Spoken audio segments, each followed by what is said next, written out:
Grammy Award winner LL Cool J describes his collaboration and launch of his new music software, Boom Dizzle, and he explains how this software will be the future of music recording.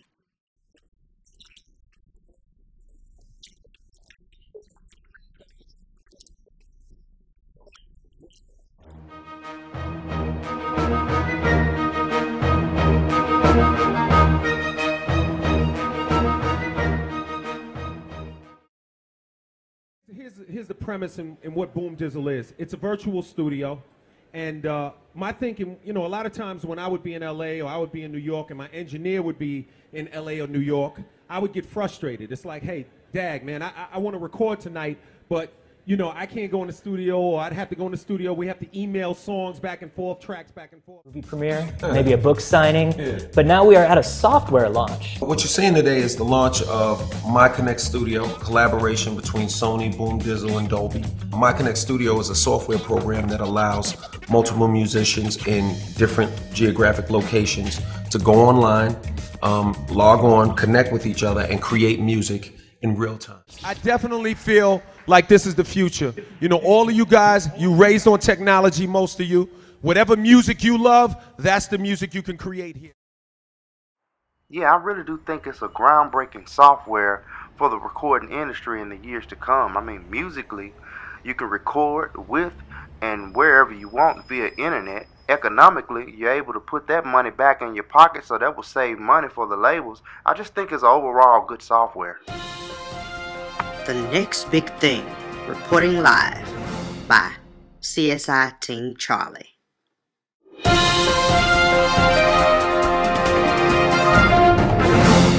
Brennan Skinder here with a couple of team members from the new Apple MacBook Pro project. Apple in today's day and age has been leading the way for computers with high performance standards for media and production. Let's see here what the team members have to say about the new project. To create something that's genuinely new, you have to start again. And I think with great intent, you disconnect. If you never change anything, then what you can really engineer is kind of incremental. But when you're willing to change things, then you kind of open up a whole new world of design. Levels of performance. It's incredibly powerful and yet remarkably portable. It's without doubt the very best computer that we've ever built.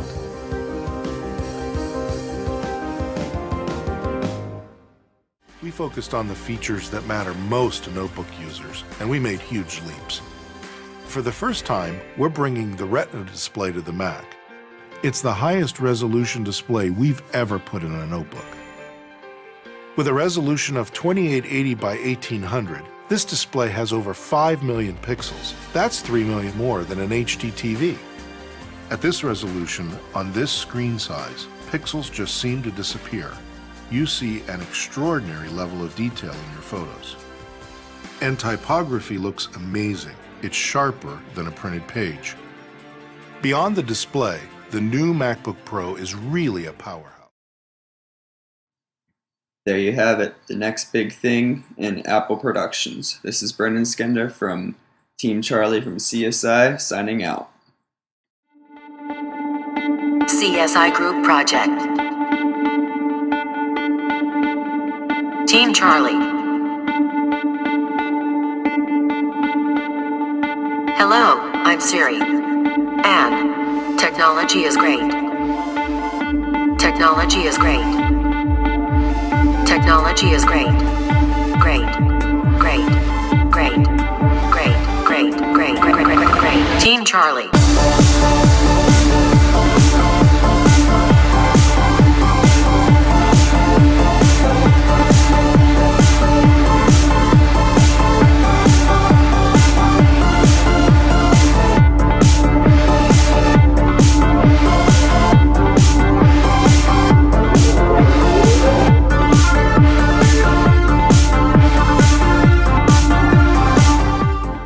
Is that rain?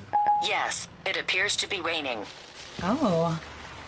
Let's get tomato soup delivered. I found a number of restaurants whose reviews mention tomato soup and that deliver. Good. because I don't want to put on real shoes. Remind me to clean up tomorrow. Okay, I'll remind you. Excellent. Today, we're dancing. Play.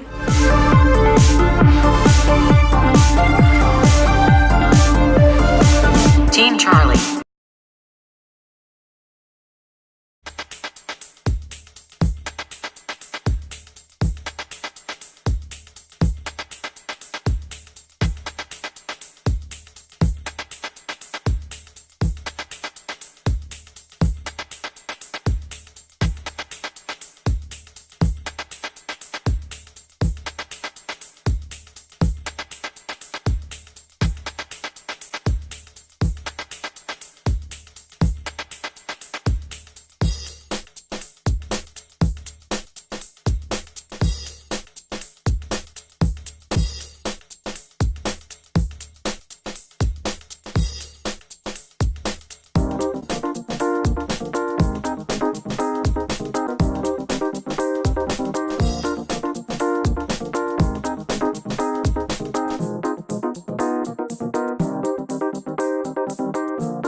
It's just new. You know, they've never experienced this. You know, when you sit and listen to what this tape brings you, it's a long lost friend that you just put your arms around and are excited to be with again. You used to have that feeling when you had analog that you were part of being in the room.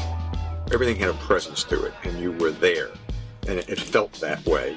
You felt the air around the instruments and around the singer, and it just opened things up so you could spend a little more time hearing things. And it just feels like everything's more narrow today. I don't want to use the word brittle because that's unflattering in terms of the word, but it's not loose enough to me, and it's not warm enough to me. And especially when you go back and you still listen to those old LPs that you got, you know, and you remember the sounds, or working in the studios and just hearing it. So I feel like that's what we've lost over time. I think you have a very valid point about the new folks coming up and their interest in, if you will, going old school. Because they all have these inspirational records in their lives. And they're not records from the 2000s. They're from the 60s and the 70s, you know, or the 50s. When I was in New York, I did this interview. We had released the Elvis Presley box set. So they had a bunch of syndicated things for me to do to talk about the Elvis Presley legacy and everything else. So in between, when they're setting up their passes for me to talk, I have these headphones on and I'm listening to Elvis and, you know, Jailhouse Rock, and there's nothing else going on. And you keep asking yourself, how is it possible